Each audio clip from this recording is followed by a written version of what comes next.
Sure selection में आपका स्वागत है। तो लूसेंट का हम लोग सीरीज स्टार्ट किए हैं। तो आज देखेंगे कंपनी के अधीन गवर्नर जनरल। तो पहला बंगाल का गवर्नर के रूप में बना था रॉबर्ट क्लाइव, जो इनका कार्यकाल 2 टर्म रहा, 1760 से 1757 से 1760। उसके बाद अगला पुनः बना 1765 से 1767। इसने बंगाल में द्वैत शासन की व्यवस्था की शुरू की। द्वैत शासन को समाप्त कौन किया? वारेन हेस्टिंग के द्वारा, जिसके तहत राजस्व वसूलने, सैनिक संरक्षण एवं विदेशी मामले कंपनी के अधीन थे, जबकि शासन चलाने का जिम्मेवारी नवाब को था। मतलब इसने दो द्वैत शासन स्थापना किए।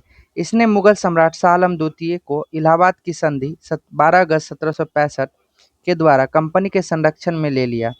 इस संधि के जरिए ईस्ट इंडिया कंपनी को जो देश की राजनीतिक और संवैधानिक व्यवस्था में दखल देने का अवसर मिल गया और यहीं से भारत में ब्रिटिश शासन की नींव पड़ गई। रॉबर्ट क्लाइव ने बंगाल के समस्त क्षेत्र के लिए 2 उप दीवान, बंगाल में मोहम्मद रजा खां और बिहार में राजा सिताब को नियुक्त किया। तो ये बहुत बार पूछता है कि रॉबर्ट क्लाइव के द्वारा 2 उप दीवान कहाँ पे? तो मोहम्मद रजा खां को बंगाल में और बिहार राजा सिताब राय को नियुक्त किया था। रॉबर्ट क्लाइव ने जेम्स रेनेल की हिंदुस्तान मानचित्र तैयार करने को कहा। तो रॉबर्ट क्लाइव जेम्स रेनेल ने हिंदुस्तान को मानचित्र तैयार करने को कहा। अब भारत का पहला मानचित्र 1767 में रेनेल ने बनाया था। याद रखिएगा कि भारत का पहला मानचित्र किसके द्वारा बनाया गया था? 1767 में रेनेल के द्वारा, जिसे बंगाल एटलस वर्ष 1779 में चित्रित किया गया है। जेम्स रेनेल भारतीय भूगोल का पिता भी माना जाता है। अन्य गवर्नर उसके बाद आए बेरेलास्ट, और बेरेलास्ट के समय ही पहला आंग्ल मैसूर युद्ध हुआ था 67 से 69 में ही। बेरेलास्ट 1767 से 69, उसके बाद कार्टियर 1769 से 72, उसके बाद वारेन हेस्टिंग 1772, और अंतिम गवर्नर कौन था? Warren Hasting. कंपनी के अधीन तो और बंगाल के गवर्नर जनरल कौन बने? Warren Hastings. इसने द्वैत शासन को हटाया था। कंपनी के अधीन गवर्नर जनरल रेगुलेटिंग एक्ट 1773 के अनुसार बंगाल के गवर्नर को अब अंग्रेजी क्षेत्रीय गवर्नर जनरल नियुक्त किया गया, और 1773 के रेगुलेटिंग एक्ट में कलकत्ता में सुप्रीम कोर्ट की स्थापना हुई, जिसका कार्यकाल 5 वर्षों का निर्धारित किया गया। मद्रास एवं बम्बई गवर्नर के इसे अधीन कर दिया गया। इस प्रकार भारत में कंपनी के अधीन प्रथम जनरल वारेन हेस्टिंग 1784 से 1785 हुआ। वारेन हेस्टिंग 1750 ईस्वी में कंपनी के एक क्लर्क के रूप में कलकत्ता में आया था। तो पहले वो क्लर्क के रूप में कलकत्ता में आया था वारेन हेस्टिंग, और अपनी कार्यकुशलता के कारण कासिम बाजार का अध्यक्ष, फिर बंगाल का गवर्नर एवं कंपनी का गवर्नर जनरल बना। तो सबसे पहले वो कलकत्ता में क्लर्क नियुक्त होकर आया था, फिर कासिम बाजार का अध्यक्ष बना, उसके बाद बंगाल का गवर्नर, अंतिम गवर्नर और पहले गवर्नर जनरल बना। उसके बाद आए वारेन हेस्टिंग 1774 से 1785। इसमें राजकीय कोषागार मुर्शिदाबाद को हटाकर कलकत्ता लाया। 1772 में इसने प्रत्येक जिले में एक फौजदारी और दीवानी अदालत की स्थापना की। फौजदारी अदालत में सदर निजामत अदालत द्वारा निरीक्षित किया गया निजाम द्वारा नियुक्त दरोगा अदालत की स्थापना की। दीवानी अदालत में कलेक्टर मुख्य न्यायाधीश होता था, और जिला फौजदारी अदालत में भारतीय अधिकारी के अधीन होती थी, जिसकी सहायता के लिए एक मुफ्ती और एक काजी होता था। कलेक्टर इस न्यायालय के कार्य को देखभाल करता था। कलकत्ता में एक सदर दीवानी अदालत एवं एक सदर फौजदारी अदालत की स्थापना की गई। सदर दीवानी अदालत में कलकत्ता काउंसिल का सभापति और उसी काउंसिल में 2 सदस्य राय रायन और मुख्य कानूनगो की सलाह से न्याय करते थे। सदर फौजदारी अदालत नाइब निजाम, मुख्य काजी, मुफ्ती और 3 मौलवियों की सलाह न्याय करते थे। जिले में दीवाने और फौजदारी अदालतों के मुकदमे अंतिम निर्णय के लिए सदर अदालतों में भेजे जाते थे। दीवानी मुकदमे में जातीय कानून अर्थात हिंदुओं के संबंध में हिंदू कानून और मुसलमान के लिए मुस्लिम कानून लागू किया जाता, जबकि फौजदारी मुकदमों में मुस्लिम कानून लागू किया जाता था। 1772 में कोर्ट ऑफ हेस्टिंग द्वारा द्वैत प्रणाली को समाप्त करने तथा बंगाल, बिहार, उड़ीसा प्रांत की शासन व्यवस्था उत्तरदायी संभालने का आदेश दिया। वारेन हेस्टिंग ने दोनों उप दीवान मोहम्मद रजा खां तथा सिताब राय को पद से हटा दिया। किसके द्वारा? वारेन हेस्टिंग के द्वारा दोनों को उप दीवान, बंगाल के कौन था? रजा खां, और बिहार के था सिताब राय को हटा दिया। 1772 में वारेन हेस्टिंग ने एक नई भू राजस्व पद्धति लागू की जिसे इजारेदारी प्रथा के नाम से जाना गया। इस पद्धति को अपने मुख्य उद्देश्य अधिक भू राजस्व वसूल करना था। इसकी मुख्य दो विशेषता थी, इसमें पंचवर्षीय ठेके व्यवस्था और इसके अंतर्गत उच्चतम बोली लगाने वाले को ये दिया जाता था। इजारेदारी प्रथा क्या थी, तो इसमें क्या था, 5 साल के लिए ठेका पे दिया जाता था और जिसको सबसे ज़्यादा बोली लगाया जाता था उसको दिया जाता था, इजारेदारी प्रथा। और इजारेदारी प्रथा लाने वाला कौन था, Lord Warren Hastings. Warren Hastings ने इजारेदारी प्रथा, इसमें दो विशेषता थी कि इसमें जो 5 वर्ष के लिए ठेका दिया जाएगा और इसके अंतर्गत उच्चतम बोली लगाने वाले को लगान वसूली का अधिकार दिया जाएगा। हेस्टिंग ने नवाब की देखभाल के लिए मीर जाफर की विधवा मुन्नी बेगम को उसका संरक्षण नियुक्त किया। हेस्टिंग ने नवाब की देखभाल के लिए मीर जाफर की विधवा कौन थी, मुन्नी बेगम, उसका संरक्षण नियुक्त किया। 1775 में मुन्नी बेगम को हटाकर मोहम्मद रजा खां को नवाब का संरक्षण नियुक्त किया गया। 1776 में मनुस्मृति का अंग्रेजी में अनुवाद, एक कोड ऑफ जेंटू लॉज। तो 1776 में मनुस्मृति का अनुवाद हुआ किस नाम से, एक कोड ऑफ जेंटू लॉज के नाम से। विलियम विल्किंस ने 1785 में भागवत गीता का अनुवाद कराया। 1789 में अभिज्ञान शकुंतलम, जिसका रचना कालिदास के द्वारा किया गया था और इसको अंग्रेजी में। तो 1776 में मनुस्मृति का अंग्रेजी अनुवाद में क्या था, ए कोड ऑफ जेंटू लॉज। और विलियम हॉकिंस ने भागवत गीता को भी अनुवाद किया अंग्रेजी में 1785 में। 1789 अभिज्ञान शकुंतलम नामक नाटक का अनुवाद किया, किसके द्वारा किया गया था, इसी के समय। और हेस्टिंग 1781 में फारसी एवं अरबी भाषा के अध्ययन के लिए प्राच्य शिक्षा कलकत्ता में मदरसा बनवाया। इसके पश्चात 1784 में वारेन हेस्टिंग के सहयोगी मित्र सर विलियम जोन्स ने एक क्या बनाया था, प्राचीन इतिहास संस्कृति के अध्ययन हेतु कोलकाता में एशियाटिक सोसाइटी बंगाल। तो एशियाटिक सोसाइटी ऑफ बंगाल 1784 में किसके द्वारा, सर विलियम जोन्स के द्वारा। और ये क्या था, प्राचीन इतिहास एवं संस्कृति के अध्ययन के लिए इसने अनुवाद विभाग की स्थापना की। 1791 में resident Jonathan Duncan Banaras Hindu का दर्शन के लिए अध्ययन संस्कृत कॉलेज की व्यवस्था में। 1804 में बम्बई में एशियाटिक सोसाइटी और 1823 में लंदन में Asiatic society of great Britain की स्थापना हुआ। इसने मुगल सम्राट को मिलने वाला 26 लाख रुपये वार्षिक पेंशन बंद कर दिया। तो पेंशन हुआ बंद, स्टार्ट हुआ था इलाहाबाद के संधि से, किसके समय, किसके समय, रॉबर्ट क्लाइव के समय। और पेंशन बंद कर दिया किसने, वारेन हेस्टिंग ने। कब, कितना पेंशन दिया जाता था, 26 लाख, और इसने बंद कर दिया था। इसी के समय 1780 में भारत का पहला समाचार पत्र द बंगाल गजट का प्रकाशन हुआ, किसके द्वारा किया जाएगा, जेम अगस्टस हिक्की ने किया। इसी समय रेगुलेटिंग एक्ट 1774 में कलकत्ता में उच्च न्यायालय का गठन हुआ, जिसका अधिकार क्षेत्र कलकत्ता तक था। कलकत्ता के बाहर मुकदमा तभी सुना जाता था जब दोनों पक्ष सहमत हो। इस न्यायालय में अंग्रेजी कानून लागू होता था। इसका मुख्य न्यायाधीश कौन बना, वारेन हेस्टिंग का दोस्त था एलिजाबेथ, जिसे 1782 में इस्तीफा देना पड़ा। हेस्टिंग ने बंगाली ब्राह्मण नंद कुमार पर झूठ आरोप लगाकर न्यायालय से फांसी दिलवा दिया। स्थानीय कानून की अलग अलग व्याख्या से उत्पन्न भिन्नता खत्म करने के समरूपता लाने के लिए 1775 में 11 पंडित भारतीय कानून का एक संलयन तैयार करके उसमें काम सौंप दिया गया। एन.बी. हॉलैंड या संकलन के रूप में अंग्रेजी अनुवाद किया। 1778 में यूरोपीय न्यायाधीशों के लिए मुस्लिम कानूनों की एक संहिता तैयार कर ली गई। इसी के समय प्रथम आंग्ल मराठा युद्ध हुआ 1775 से 82 और द्वितीय आंग्ल मैसूर युद्ध हुआ वारेन हेस्टिंग के ही समय। प्रथम आंग्ल मैसूर की सालाबाई की संधि 1782, द्वितीय आंग्ल मैसूर युद्ध में कौन सा, मंगलोर की संधि। तो पहले आंग्ल मराठा युद्ध में कौन सा, सालाबाई की संधि, और दूसरे आंग्ल मैसूर युद्ध में कौन सा संधि, मंगलोर की संधि। इसी के समय ईस्ट इंडिया एक्ट 1784 वारेन हेस्टिंग के समय पारित हुआ। इस एक्ट के समय ब्रिटिश भारत प्रशासन को नियंत्रित और संचालित करने के लिए इंग्लैंड में नियंत्रण बोर्ड की स्थापना की गई। पिट्स इंडिया एक्ट 1784 के तहत भारत में ड्यूल गवर्नमेंट या दोहरी सरकार की व्यवस्था लागू की गई, जिसमें एक तरफ कंपनी के डायरेक्टर और दूसरी तरफ ब्रिटिश सरकार की एक बोर्ड ऑफ कंट्रोल होती थी। तो पिट्स इंडिया एक्ट कब आया था, 1784 में। कौन लाया था, विलियम पिट के द्वारा पिट्स इंडिया एक्ट लाया था। इसी काल में 1772 में बोर्ड ऑफ रेवेन्यू की स्थापना हुई। हेस्टिंग ने संपूर्ण लगान के हिसाब की देखभाल के लिए एक अधिकारी राय रायन की नियुक्ति की। इस पद को प्राप्त करने वाला प्रथम भारतीय राय दुर्लभ राय पुत्र राजा राजबल्लभ था। ईस्ट इंडिया एक्ट 1784 के विरोध में इस्तीफा देकर जब वारेन हेस्टिंग फरवरी में 1785 में इंग्लैंड पहुंचा, तो एडमंड बर्क उस बंगाल शासक सही ढंग से न चलाने के आरोप में इस पे महाभियोग लग गया। इस आरोप के आधार पर उस ब्रिटिश संसद महाभियोग मुकदमा चलाया। इस मुकदमा 1788 ईस्वी में शुरू हुआ और जो कि 7 वर्ष तक चला। 24 अप्रैल 1795 में हाउस ऑफ लॉर्ड्स में वारेन हेस्टिंग को सभी आरोपों से मुक्त कर दिया गया।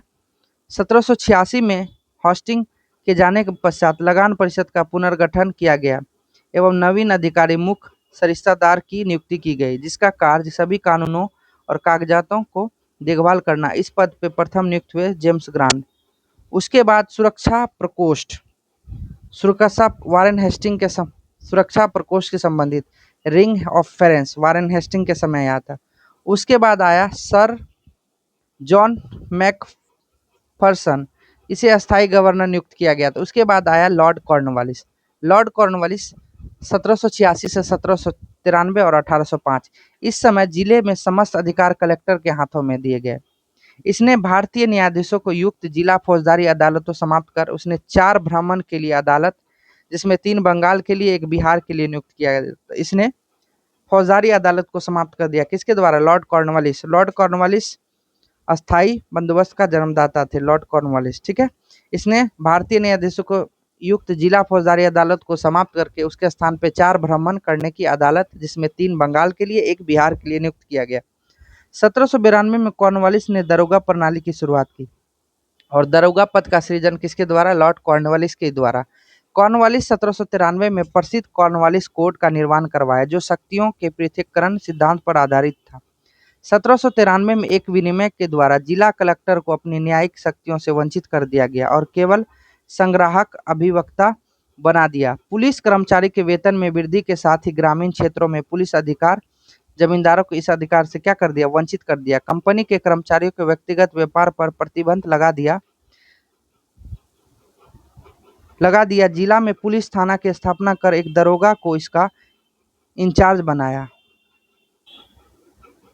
कंपनी के कर्मचारियों के व्यक्तिगत व्यापार पर प्रतिबंध लगा दिया। जिला में पुलिस थाना की स्थापना कर एक दरोगा का इंचार्ज बनाया। भारतीयों के लिए एक सेना में सूबेदार, जमादार और प्रशासनिक सेवा में मुंसिफ सदर, अमीन एवं डिप्टी कलेक्टर से ऊंचा पद नहीं दिया गया, मतलब उससे नीचा ही पद है। इसने 1793 में अस्थायी बंदोबस्त पद्धति लागू किया, जिसने जमींदारों को अब भू राजस्व का कितना 90% यानी 10/11 भाग तथा लगभग 1/10 भाग अपने पास रखना था। अस्थायी बंदोबस्त की योजना जनसोर ने बनाई थी। इसे बंगाल, उड़ीसा, बनारस एवं मद्रास के उत्तरी जिलों में लागू हुआ। तो अस्थायी बंदोबस्त कब आया था? 1793 में। किसके द्वारा? लॉर्ड कॉर्नवालिस के द्वारा। और इसका योजना किसका था? जनसोर का। कहाँ कहाँ था? बंगाल, बिहार, उड़ीसा, बनारस एवं मद्रास उत्तरी जिलों में लागू की गए थे। इसमें जमींदार भू राजस्व की दर तय करने के लिए स्वतंत्र थे। इसमें नियत तिथि पर राजस्व भुगतान नहीं करने पर जमींदार को उसकी जमींदारी से हटा दिया गया था। और भू राजस्व वसूलने के लिए 2 अन्य व्यवस्था थी, रैयतवारी और महालवारी। तो ये मतलब एक टाइम से भुगतान नहीं करने पर जमींदारी को जमींदार पद से हटा दिया गया था। उसके बाद देखते हैं रैयतवारी। रैयतवारी व्यवस्था किसान के साथ व्यक्तिगत रूप से किया गया लगान समझौते में रैयतवारी कहा गया। इस व्यवस्था के अंतर्गत ब्रिटिश भारत में 51% भूमि आई। 1792 में रैयतवारी व्यवस्था बारामहल जिले में पहली बार कन्नड़ डीड द्वारा लागू किया गया। 1820 में व्यवस्था मद्रास में लागू कर दी गई और इसे सुचारू रूप से चलाने के लिए मुनरो को मद्रास का गवर्नर नियुक्त किया गया। 1825 में व्यवस्था बम्बई में लागू कर दी गई तथा 1858 तक यह व्यवस्था पूर्ण दक्कन और अन्य क्षेत्रों में लागू हो गया। इस व्यवस्था का मुख्य विशेषता निम्न थी। सरकार और किसान के बीच कोई भी बिचौलिया वर्ग नहीं था, मतलब डायरेक्ट किसान से सरकार को होता था। और भूमि में स्वामित्व किसानों को दिया गया था। भूमि में जिसमें वे भूमि का विक्रय कर देते थे और गिरवी रख के लगान की अदायगी ना होने पर भूमि जब्त की जा सकती थी। लगान अदायगी प्रत्येक 30 वर्ष के बाद पुनर्समीक्षा करने की व्यवस्था की गई। उसके बाद राजस्व के रूप में किसानों को उपज 1/2 भाग देना था, जो कि धन के रूप में देना होता था। महलवारी, महल शब्द का तात्पर्य जागीर अथवा गांव होता था। इस पद्धति में सरकार ने राजस्व के लिए कृषकों से सीधा संपर्क नहीं किया, बल्कि गांव या जागीरों के मुखिया या लंबरदार को राजस्व वसूली का आधार बनाया। 1822 में यह व्यवस्था प्रारंभ की गई। इस व्यवस्था में गंगा घाटी, आधुनिक पश्चिमी उत्तर प्रदेश, मध्य भारत के कुछ भाग तथा तत्कालीन संपूर्ण पंजाब में लागू गई। इस व्यवस्था में पहली बार लगान तय करने के लिए मानचित्र तथा पंजियों का प्रयोग किया गया था। इस व्यवस्था का जन्मदाता हॉल्ट मैकेंजी हुए। 1833 में मार्टिन बर्ड तथा जेम्स थॉमसन के बंदोबस्त में यह अपने सबसे अच्छे रूप में सामने आई। प्रारंभ में इस व्यवस्था में लगान उत्पादन के 2/3 भाग था। बाद में इसे घटाकर 1/2 यानी 50% कर दिया गया। भू राजस्व संग्रह करने की विधियां। क्षेत्रफल 19% जमींदारी, 21% रैयतवारी और 30% महलवारी। पक्ष जमींदार, इसमें रैयतवारी में डायरेक्ट किसान और महलवारी में मुखिया या लंबरदार। योजनाकार लॉर्ड कॉर्नवालिस एवं John Shore Reid Thomas Holt Mackenzie द्वारा। कॉर्नवालिस को भारत नागरिक सेवा का जनक माना जाता है। कॉर्नवालिस को भारत में नागरिक सेवा और दरोगा पद का सृजन के लिए। उसके बाद आए सर जॉन सॉर। सन जॉन सॉर 1793 से 1798।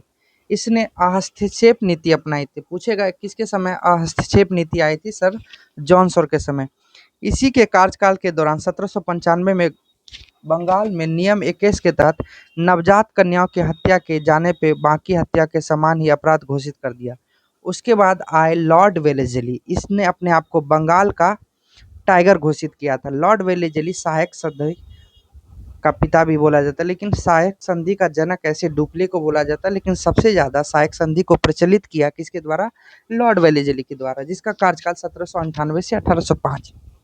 इसके शासनकाल में सहायक संधि की पद्धति शुरू हुई। भारत में सहायक संधि का प्रयोग वेलेस्ली से पूर्व फ्रांसीसी गवर्नर डुप्ले ने किया था। इसके पहले सहायक संधि करने वाला हैदराबाद 1798, मैसूर 1799, तंजौर 1799, अवध 1801, पेशवा 1802, बरार एवं भोसले 1803, सिंधिया 1804, जोधपुर 1818, जयपुर 1818, मच्छेरी और बूंदी, सबसे लास्ट में भरतपुर। इंदौर के होलकर ने सहायक संधि स्वीकार नहीं की। टीपू सुल्तान चौथे आंग्ल मैसूर युद्ध में 1799 में मारा गया। इसके शासनकाल के दौरान 1804 में नियमित 3 के अंतर्गत शिशुवध को बाकी हत्या की तरह मानते हुए दंड का प्रावधान दिया गया। ठीक है, उसके बाद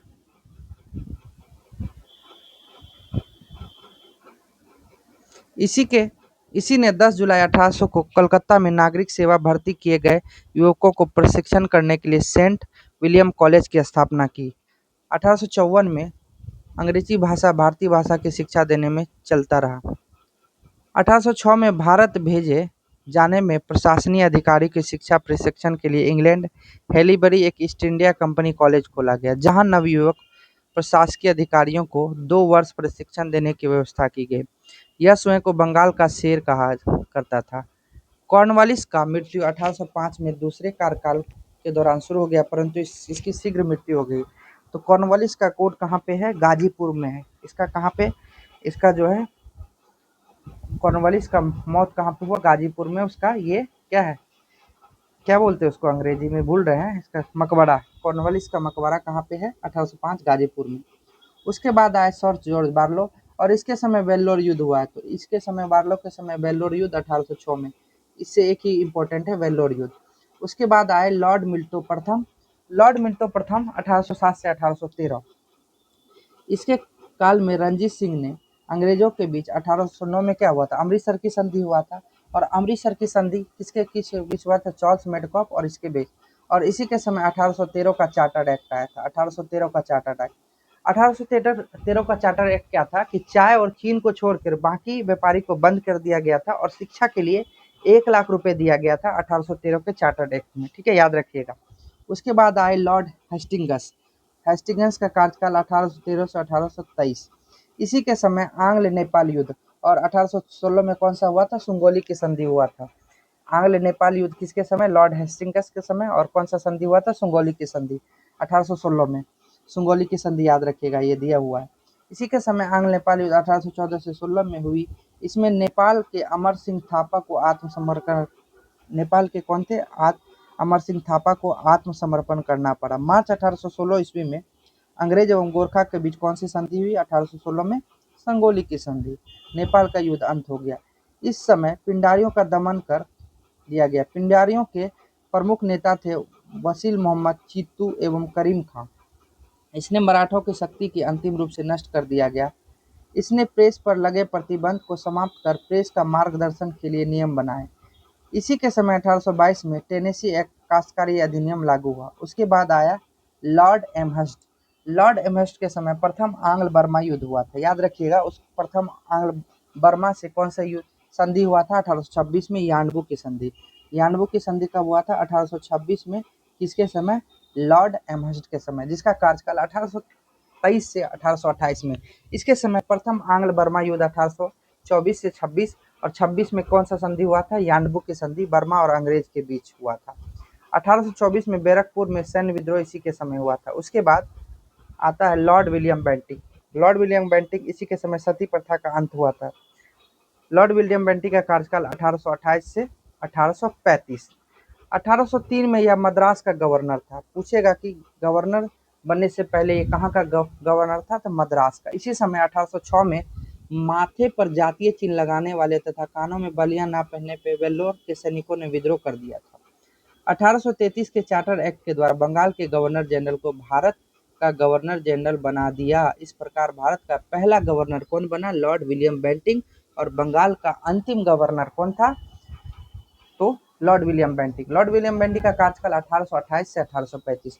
बंगाल का प्रथम गवर्नर जनरल वारेन हेस्टिंग था और राजा राम मोहन राय के सहयोग पे विलियम बेंटिक ने 1829 में एक्ट नंबर कौन सा 17 के तहत सती प्रथा को अंत किया था, समाप्त कर दिया था। बेंटिक ने इस प्रथा के खिलाफ कानून बनाकर 1829 में धारा 17 के द्वारा विधवाओं के लिए सती होने पे अवैध घोषित कर दिया था। और सती प्रथा का उल्लेख भानुगुप्त के एरन अभिलेख से भी मिलता है। अकबर और मराठा पेशवाओं ने भी सती प्रथा पर रोक लगाने का प्रयास किया था, पेशवा और अकबर के द्वारा। बेंटिक ने कर्नल सिलेमन की सहायता से 1830 में ठगी प्रथा समाप्त कर दिया। ठगी प्रथा, ठग देवी काली की पूजा करते थे। तो 1835 में लॉर्ड विलियम बेंटिक कलकत्ता में मेडिकल कॉलेज की स्थापना किए और 1833 में ही कौन सा मैकाले घोषणा पत्र आया था? याद रखिएगा, मैकाले घोषणा पत्र। ये आ गया, देखिए। इसी के समय मैकाले की अनुशंसा पर अंग्रेजी शिक्षा का माध्यम बनाया गया। मैकाले के अध्यक्षता वाले लॉ कमीशन विधि आयोग के कानून कोडीकरण प्रयास किया गया। भारतीय शिक्षा पर मैकाले का कार्यरत 1835 में भारत में पाश्चात्य शिक्षा का प्रारंभ हुआ। बेंटिक ने 1831 में मैसूर तथा 1834 में कुर्ग मध्यचोर हड़प लिया। इसने भारतीयों को उत्तरदायी पदों पर नियुक्त किया। इसके समय भारतीयों को प्रदान किया गया उच्चतम पद सदर अमीन का, जिसे 700 रुपये प्रति माह तनख्वाह मिलती थी। इसके समय कंपनी 1833 में चार्टर एक्ट द्वारा यह निश्चित किया गया, धर्म, जाति, रंग अथवा जन्म के आधार पर किसी व्यक्ति को कंपनी की सेवा प्रवेश करने से नहीं रोका जाएगा। इसने शिशु बालिका की हत्या पर प्रतिबंध लगाया था। उसके बाद चार्ल्स मैडकॉफ, इसका कार्यकाल 1835 से 36। इसको बोला गया भारत में प्रेस का मुक्तिदाता। इससे यही याद रखिएगा कि भारत में प्रेस का मुक्तिदाता किसको बोला गया? चार्ल्स मैडकॉफ को। उसके बाद लॉर्ड ऑकलैंड आए। लॉर्ड ऑकलैंड के समय ही ना दिल्ली में जो पहले इसका नाम था ग्रांड ट्रंक रोड, उसका नाम था पहले सबसे पहले उसका नाम था सड़क ए आजम। उसके बाद पहले था उत्तरा पथ, उसके बाद सड़क ए आजम किसके द्वारा किया गया? शेरशाह सूरी के द्वारा।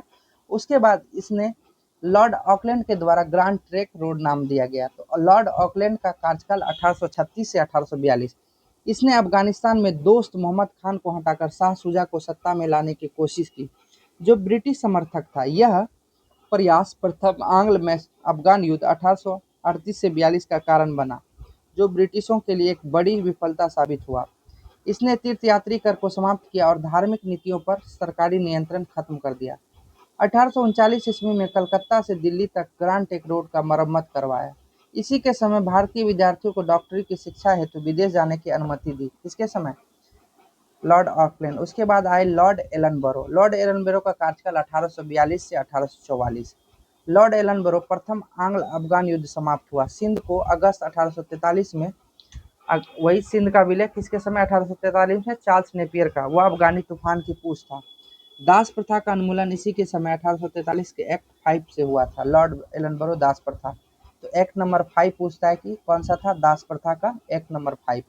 और इसी के समय 1843 में एलनबरो के समय क्या हुआ था, रविवार की छुट्टी हुई थी। उसके बाद आए लॉर्ड हार्डिंग। लॉर्ड हार्डिंग का कार्यकाल 1844 से 1848। इसके काल में सबसे महत्वपूर्ण घटना प्रथम आंग्ल सिख युद्ध 1845 से 46। इसमें अंग्रेज विजय हुआ। इसने नर बलि प्रथा पर प्रतिबंध लगा दिया था। नर बलि प्रथा पर प्रतिबंध किसके द्वारा लगाया गया था, लॉर्ड हार्डिंग के द्वारा, जिसका कार्यकाल 1844 से 1848। उसके बाद देखिए आता है लॉर्ड डलहौजी। लॉर्ड डलहौजी बहुत इंपॉर्टेंट शासक है, जिसका कार्यकाल 1848 से 1856। लॉर्ड डलहौजी का कार्यकाल 1848 से 56। इसने पहली बार रेल चलाया, तार सेवा, पीडब्ल्यू। इसने अपना अपना क्या अपना कैपिटल जो बनवाया था, ठंडी समर कैपिटल कहाँ बनाया था, तो शिमला बनवाया था। दूसरा कैपिटल इसका था। लॉर्ड डलहौजी का कार्यकाल 1848 से 56। द्वितीय आंग्ल सिख युद्ध 1848 से 49 तथा पंजाब के ब्रिटिश शासन में 29 मार्च 1849 को विलय कर दिया गया। जगत प्रसिद्ध सिख राज का हीरा कोहिनूर महारानी विक्टोरिया को भेज दिया इसी के समय। द्वितीय आंग्ल सिख युद्ध के दौरान 3 युद्ध लड़े गए। प्रथम रामनगर का युद्ध 16 नवंबर, दूसरा था दूसरा रहा चिलियावाला का युद्ध। चिलियावाला का युद्ध 13 जनवरी और तीसरा हुआ था गुजरात या चिनाब नदी के किनारे नामक स्थान पे 12 मार्च 1849 में हुआ, जिसमें सिख की बुरी तरह पराजित हुई। उसका द्वितीय आंग्ल बर्मा युद्ध और 1852 में लोअर बर्मा तथा पिंगो अंग्रेज राज में मिला दिया। और डलहौजी ने सिक्किम को ही मिला लिया था। डलहौजी ने सिक्किम पर 2 बार अंग्रेज डॉक्टर के साथ दुर्व्यवहार आरोप लगाकर 1850 में उसे अपना अधिकार कर लिया। सिक्किम को 1850 में अपना अधिकार कर लिया था, डॉक्टरों को आरोप लगाकर। उसके बाद 1852 में इनाम कमीशन की स्थापना की। इसका उद्देश्य था भूमि रहित जागीरों को पता करना, छीनना। इनाम कमीशन का स्थापना कब हुआ, 1852 किसके समय, लॉर्ड डलहौजी के समय। और इसने डॉक्ट्रिन ऑफ लैप्स लाया, हड़प नीति का, व्यक्तिगत का सिद्धांत या हड़प नीति का। और डलहौजी के शासनकाल उसके व्यक्तिगत सिद्धांत डॉक्ट्रिन ऑफ लैप्स के कारण अधिक याद किया गया।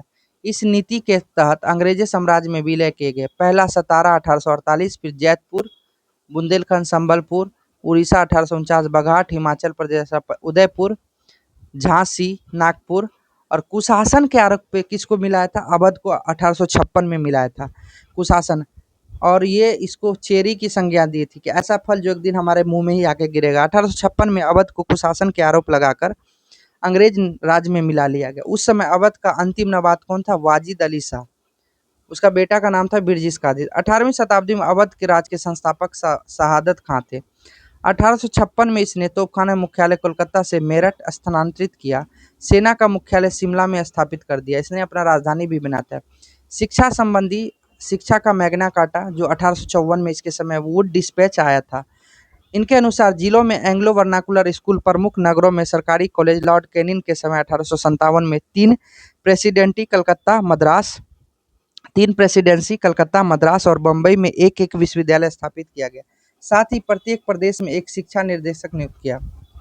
डलहौजी को भारत में रेलवे का जनक। 16 अप्रैल 1853 में बम्बई से थाने पहली बार 34 किलोमीटर और कौन सा ट्रेन था, डेक्कन क्वीन। सन 1854 में नया पोस्ट ऑफिस एक्ट पारित हुआ और भारत पहली बार डाक टिकट का प्रचलन किया। इसने पृथक रूप से भारत की पहली बार सार्वजनिक निर्माण विभाग पीडब्ल्यू 1854 में एक स्वतंत्र विभाग की स्थापना की, लोक सेवा विभाग। इसी के समय 1853 में कलकत्ता व आगरा के बीच पहली बार बिजली से संचालित तार सेवा। इसने अपना ग्रीष्मकालीन राजधानी कहाँ बनाई थी, शिमला, इसको बताए थे। 1853 के चार्टर एक्ट द्वारा कंपनी के संचालन मंडल से कंपनी के प्रशासनिक अधिकारी की नियुक्ति का अधिकार वापस लिया गया।